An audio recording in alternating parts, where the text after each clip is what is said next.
Countries in the Western Balkans have come a long way since the end of the war, with its terrible legacy of ethnic violence. And so the strategy adopted by the Commission in February is a very good and long-awaited step, and we must keep this positive momentum alive. The EU must stay as engaged as possible in the region. If the EU fails to provide support or offer positive prospects, we will sadly see an increase in foreign influence in those countries, as we already witness, for example, from Russia, especially through media, and from Turkey through political interferences. It is important that the path towards EU membership is a broad and inclusive process for the whole of society, for the benefit of all citizens and in particular the youth. As a member of the Parliamentary Delegation for relations with Bosnia and Herzegovina and Kosovo, I have made a commitment to developing a deep relationship with grassroots civil society organisations, and in particular with young people and with women.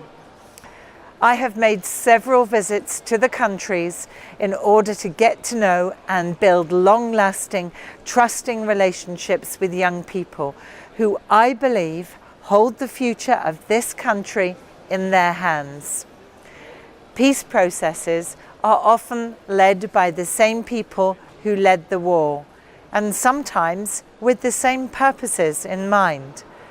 In order to truly progress, Bosnia-Herzegovina needs a new generation of leaders to lead the country on a European path towards peaceful and progressive future, where fundamental freedoms are guaranteed for all its citizens.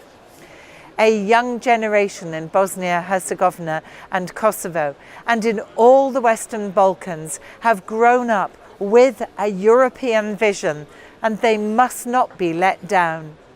But most importantly, they must be trusted and allowed and encouraged to actively participate in the decisions that affect the future of their countries. In this way, we need to prepare this and the coming generation of people with the motivation, commitments and skills such as entrepreneurship, leadership and capacity building to be audacious problem solvers and responsible active citizens. The extremely high youth unemployment rate in Western Balkans and the overall lack of opportunities has led to unprecedented and ongoing brain drain, which could deprive the countries of an entire generation of well-educated young leaders. Offering economic and social opportunities to young people, including ensuring a better representation of women and girls in the labour market as well as in institutions, must be the very first item on the agenda of every level of government. But I believe that the EU must also, in its relations with third countries, encourage and allow people-to-people contacts and give more consideration to the power of civil society to pursue intercultural exchange, people-to-people dialogue and peace-building initiatives. In my experience, the arts are a powerful tool to do this. The EU can be a key player in this kind of exchange. It is able to share, support and develop best practice, particularly in respect of young people. So my message today focuses on the role of civil society and young people in particular. This is their country. This is their future.